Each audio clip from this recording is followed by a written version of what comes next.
Hey guys, what's up? I hope everybody's doing well today. I'm back with Ned and Kelly Vandiver, and we're going to tackle another relationship challenge that gets in the way of truly loving connection, and that is resentment. And I'm sure there's not a person out there that doesn't get this, right, from either personal experience of having resentment against their spouse, but also, the experience of having a spouse that might have resentment against them. It's something everyone can relate to. It's so like insidious and sneaky and pervasive. And I personally think resentment should be treated as a poison in the marriage that we really have to be aware of and notice when it's creeping in and have a game plan for how to rip it out. And it's not that it isn't valid. Like resentment is valid, right? We can have completely understandable feelings of resentment based on the past, and everyone has resentment from time to time. But I think we have to use it as a tool for change and really turning the page as a sign for like what we want to see be different, but not as a lens through which to judge our spouse or look at our spouse, because essentially it's a setup, right? They can't win if you're holding resentment against them and vice versa. So today, what we're going to talk about is what is resentment. We always like to define it, and we have some different definitions of what we believe resentment is. And then we're going to talk about what its effects are, how resentment impacts our marriage specifically, and then most importantly, how you can make some shifts around that, like how to be more aware of it and to be able to step outside of resentment so that you can truly connect in that loving way and get where you want to go in your marriage and be driven by where you're heading and not by where you were. So just to get started, what is resentment? And before we get into the effects, I'll just share what I mean when I'm talking about resentment. And then I want to hear from you guys too. Resentment comes from hanging on to negative emotions about something in the past. And it's really, even when you've expressed acceptance or what I call fake acceptance, or Terry Real talks about fake acceptance and how that really is not this, that's resentment, and that ends up being withdrawal as opposed to true acceptance. So fake acceptance is like pretending to be okay with things that you're not really okay with just for the sake of keeping the peace, or because you feel like you should be over it, but you're not really, right? You're just pretending. And then on the flip side, fake acceptance is failure to accept the things that you've decided to accept or let go. Like you really have tried and that was your intention, but you just aren't able to do it. Yeah. So resentment, and I'll give you a personal example, it shows up when the past is the filter through which we judge our spouse. So this is one example. When we first moved to this house almost 10 years ago, my husband and I had divided up a bunch of projects that we needed to like get it where we wanted to be. And we had 2 small kids at the time, and we were both working full time outside the house. And there were all these things piling up. And one of them was, this sounds so silly now when I think about it, but his job was to get the garage door replaced, or the garage door opener, because I couldn't get in the garage with my garage door opener. And in Minnesota, you really need that. You have to get into the garage when it's snowing, right? And so it took over a year before he did it. And I kept not taking it on my plate because I kept being like, I don't want to do it. I need him to do it. I've got other things to do. So I kept like bringing it up, and I'd, tell him why it was important to me. I'd remind him, did you get a chance to do this, right? Because I was trying to really work on acceptance of the things I couldn't control. And I really tried. But the truth is that I would use it against him every time I was disappointed about something else. Whether I said it out loud or if I just thought it to myself, right? And it would feed my emotions and my negative thoughts about him. Mm-hmm. And I would just be silently like judging him. Like if something totally unrelated happened, I would be thinking, yep, because that's who you are. You haven't replaced the garage door opener yet. And it's just ammo, right? Ammo that I would use against him. And even when he was making really great contributions around the house, even resentment doesn't, it's a habit too. It's a bad habit. Yeah. And that was the thing. The primary thing I wanted to say about that was because it is a habit, and we know how hard it is to break habits. Especially deeply entrenched habits. That was the main part that I wanted people to understand. It's why you get stuck, and until you're able to actually grapple with the belief around that thing that you're having a problem with. Like you said earlier, Monika, when you were talking about, I had to kind of let go of that story, that situation. And that was the beginning of changing the beliefs and creating a new habit of belief around that thing. You know, that's the hardest part for most people. Yeah, right. First you have to want to let it go, and then there's the actual letting go. That's not as easy as it sounds. Yeah. Yeah, in that example, I had to end up asking myself, if this is so important to me, why don't I just do it myself? Right. Yeah. You know, Exactly. I was like, My way. no, he should have to do it. It became this whole other thing, and I had to really dismantle that. Right. And then I think that he felt that when I did that. And that's the other thing I was going to say in response to what you were saying, Kelly, is that when you put it out, it comes back to you. The truth is that we can feel people's thoughts, even if we don't know it consciously. People can feel it. And if you're holding on to resentment, even if you're being quiet about it, you can believe that your spouse can feel that on some level, and it is blocking love. And that's one of the number one things I wanted to talk about. Why is resentment such poison in the relationship? Is that it really kills the love. That's actually number 3 that I have put down. But it really, since we're talking about it, it feels bad, right? People can feel it. Yeah. It feels bad. They can feel it under the surface, and it erodes trust. Like if you're pretending things are fine, if I can kind of tell that you're pretending things are fine, how can I really trust if it's really good between us, right? And you can't receive or give love when you're in a state of resentment. No. You just can't. No. You can on a superficial, mechanical level, but it's not really heart-centered. It's not really like embodied. And then if you want to take it even a step deeper, okay, about how it blocks, right? How it blocks the love, and you cannot love from that place ever is, and babe, we were talking about this earlier before we came live, and we were talking about how resentment actually comes from our expectations and our attachments to how our partners should be towards us. Yeah. Right? And that is control. That is controlling. Yeah. And here's the next part. Control is an illusion, right? So when you stop and you think about the magnitude of that, I'm like, when I really got that, control is a complete illusion, I was a little bit pissed at myself. It's like, how many years of your life have you spent living in an illusion of control, which is not real? It's not real. That's why you can't ever love. You can't ever really count on it either, because it's just putting the power outside of yourself. And to be so attached to something that is not real. Yeah. To the outcome of something that indicates this illusion, like that is profound. And so resentment is really, another way of putting it, based on what you said, is arguing with reality. Yes. You're going to spend a lot of mental energy arguing with reality. Yeah. It's easy for me to notice when it happens when it's April in Minnesota and it's snowing and it's like 12 below, and I'm pissed because I'm like sick of it, and I'm angry at the weather, and I know how dumb that is. Like, I know how stupid it is to be angry at the weather, because like it is mental energy, and it's only hurting me, and it's never going to change anything. In that situation, it's really clear I have no control over this and how silly it is. Exactly. Yeah. But in our relationships, it's so much easier to hang on to that illusion of like, I can control this. Yeah. That's such we see it all the time. Yeah, we see it all the time. Yes. Yeah. What else? What else happens with resentment? Why else is it poisonous in your guys' experience?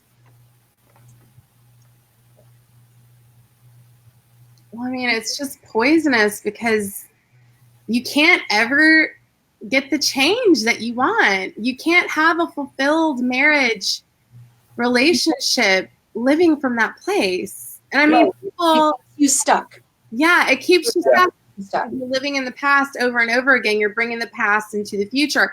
And I'll give an example. So, and this is a common dynamic between couples is, and people will invest, in the program, Monika. They'll invest to work with us. And they'll spend their hard-earned money coming in and investing in their marriage. And, usually there's one partner who's really got holding on to a lot of resentment. It's usually both partners have some resentment, okay? Mm-hmm. But as soon as, for instance, like the man in the relationship, because men, right, it's in their blueprint to be quiet about feelings and emotions. They aren't programmed that way. They're not programmed like women. And so a lot of times, years of being married, women are very resentful that their husbands haven't been showing up for them like a woman would. Okay. Mm-hmm. And they're holding on to the resentment. And then with training and exercises and homework and coaching, men can then open up and start talking about feelings and making amends and apology or whatever. Yeah. And the women, and men do this too, by the way, and women sometimes will just hold on to that offense. They want repair, but they're holding on to the offense so hard. Mm. And that's not to say that apology shouldn't come and making amends shouldn't happen and stuff like that.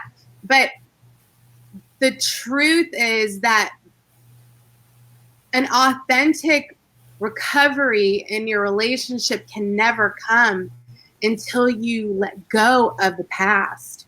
Yeah. It's really kind of putting down your armor in a way. Yeah. That's the secondary gain of resentment, is that somehow it helps people feel like they're hanging on to something that keeps them safe. Yeah. What if I let this go? Yeah. Then what? Am I going to feel too vulnerable? Am I going to feel open to disappointment? Yeah. It's a story. It's an old narrative. It doesn't serve you if what you really want is recovery. And like Terry always says, it's like, put down your sword. Once your partner is showing you that they care, that they want to fix this, you have to put down the story. And allow the new story. This is funny that we're talking about stories today, and I had just done a live stream yesterday about letting go of old stories and starting a new story. So if you guys haven't heard that yet, it really relates to what we're talking about. I think it's only like a 16-minute video. If you haven't heard it, it will probably support what we're talking about in here too. But resentment keeps you stuck because not only, like you said, Kelly, it's like this armor and it blocks being able to move forward with a new story. But I also think that it reinforces this idea that you have to put up with certain things, that you don't have a choice. Resentment comes from feeling like you don't have a choice. You feel a victim to outside forces rather than knowing what a powerful creator that you are, right? Exactly. You always have a choice to keep fighting for something that you need, or to communicate differently, or to reframe something, or to let go of the past. Those are your choices. So resentment actually keeps you from the truth of who you really are and from the truth of what's actually possible. It takes your locus of control outside of yourself. It's very disempowering when you think about it, because it's like saying, well, I have to accept this thing that's just not acceptable, and I'm just stuck with it. And that's what the resentment is. But it's like, no, you don't have to stay there. You can fight for something different. You can talk about it differently. You can make requests. You can, or you can choose to let it go and focus on where you want to go instead, which is honestly probably the fastest approach. Yeah. And you can drop the offense and you can show up differently for your partner. Yes. Because relationship, I don't remember who did this quote, but it resonates. But like, relationship is not a place where you go to get something. Relationship is a place you go to give something. Mm-hmm. And if you always keep that your mantra, you're going to start acting and being and doing things in a very different way, treating your partner in a very different way. Look, there's nothing becoming or sexy about resentment, anger. No. There's nothing. It's not repelling. It's repelling. Yeah. And so the other thing also I want to mention is that this becomes a pattern of behavior when we start talking about. It becomes a lens through which you look at, like you said, Monika, when you were talking about the garage situation with your husband, it started to spill over into other areas of your life where you were looking through that exact lens and judging him accordingly. Mm-hmm. And it may not even have, the weight of that situation probably wasn't even resembling anything around the weight of the garage situation. It's usually not as serious as we're making it out to be, because we're filtering everything through that lens, and that becomes a destructive pattern, and people find themselves, like I said, again, because it's usually a habit okay, again, that these resentments are formed around because we steadily are focusing and concentrating on them, and that's destructive. Yes, absolutely. Amen. And that just reinforces that whole notion of like, it's not allowing the love to come in if you're using it and attaching all that meaning to it and using it to negate and cancel out all the other positive references that you have that support a different story too. Mm-hmm. I also think, along those lines, resentment stops you from seeing the positive in your spouse, and it stops you from showing up in a way that supports the best part of them so that they can show up and win, right? Because if you're emanating resentment, it gets in the way of encouraging them or reinforcing the things you want to see that you know about them. You're more likely to just overlook all the things they're doing right, like we mentioned. Yeah. And then what happens is spouses, if they're trying and you're hanging on to resentment, they will get to the place where they're like, you know what, nothing I do matters anyway. Like I can't win. There's still always going to be this flavor of resentment or something I'm not doing right? Like it's not good enough. So then they give up because they think, what's the point? And so in the end, your resentment, you ended up creating your fears with that and you shot yourself in the foot. Yeah. And so that's another way that it really, And I think that a lot of this just comes from fear. It's like people are so afraid of actually receiving what they desire that resentment is a great way to like not allow that receiving and to prove their limiting beliefs right about what they can have or what their loved ones are capable of or whatever core beliefs they came into the relationship with. Yeah. Resentment can kind of create that self-fulfilling prophecy. And none of this is conscious, I don't think. I don't think we consciously are like, I'm going to hang on to resentment so that I can not have the relationship I want to have. Yeah. It's not that. But if you're really aware of it, you can start to recognize it and go, all right, what is stopping me? And then we can start to unravel it. And it's different for everybody. It depends on your own limiting beliefs are, what your own stories are, your own histories, your own spouse, your specific dynamics. But it's really individual. So that kind of brings us to like, what does it take? What does it take to recognize for people that are listening and you're like, you know what, I totally resonate. I know that I hang on to resentment, or I know my spouse hangs on to resentment. What can I do beyond just the decision and setting my intention? What do we recommend to folks? For me, I recommend people open their mouth and talk about some of the things that are actually bothering them. For the most part, I see when people are holding on to resentment, it's a lot of times because they're upset about something that their spouse has either done or hasn't done, but they don't bring it to their attention. Yeah. They don't say anything. Mm-hmm. And how can your spouse fix anything or do anything about a situation or problem and they're not aware of it?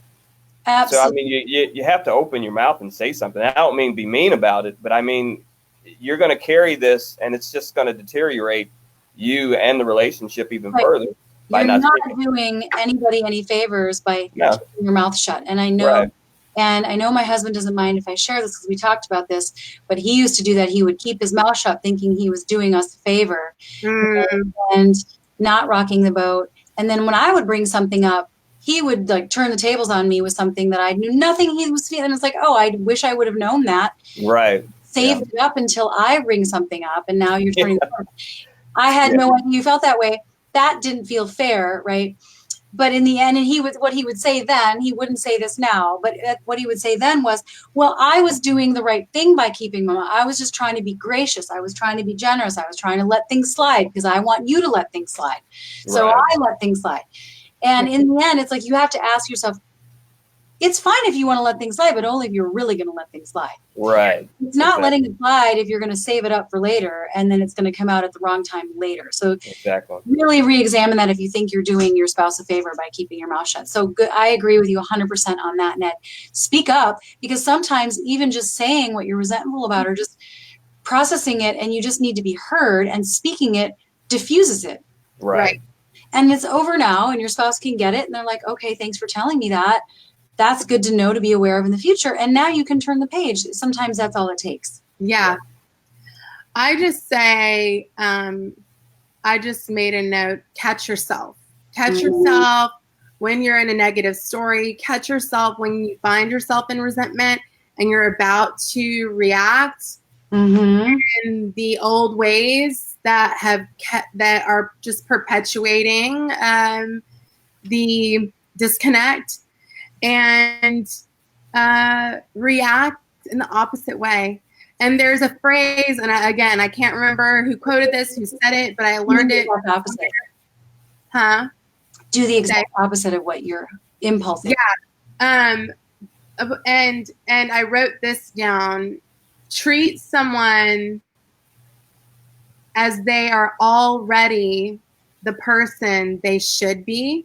Yeah. And become that person. And Ned and I practice that with one another, and it's very, it works. And so whenever I go into a negative story, whenever I find myself in resentment, whenever I find that I'm about to pop something really bitchy out of my mouth, I stop myself and I do the opposite, and I worship him and I adore him, and I do the opposite, and it just works. It just, everyone's happy, like just last night. You feel better. Yeah. You didn't lose anything. You didn't lose anything by doing that. And you reverse the belief, you reverse the stories that way. You're appreciating, you're cherishing in those moments. Yeah.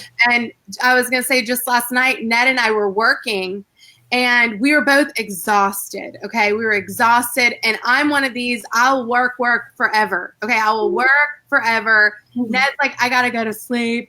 I'm like, I want to work forever. And he's just like cranky. I'm cranky. We're starting to go at each other. And we stopped because we realized, oh, we're just cranky. Because you'll start to get into the old stories when you're cranky and you're being negative, so just shut it down and do the opposite, and be mature. Yeah, I love that. And then when you do it enough times, you really rewire your neural networks, and it becomes easier and easier.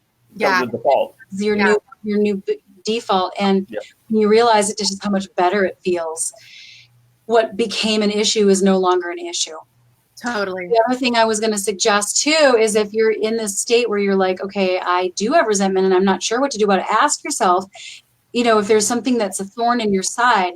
And this comes from Terry Real, his book called The New Rules of Marriage. He asks this question: Are enough of my needs being met in this relationship to make grieving those wants and needs that will not be granted worth my while? Right? And if yes, then you must do so. You must grieve and let go of what you say you accept not having, and not hold anyone else responsible for that choice. Right.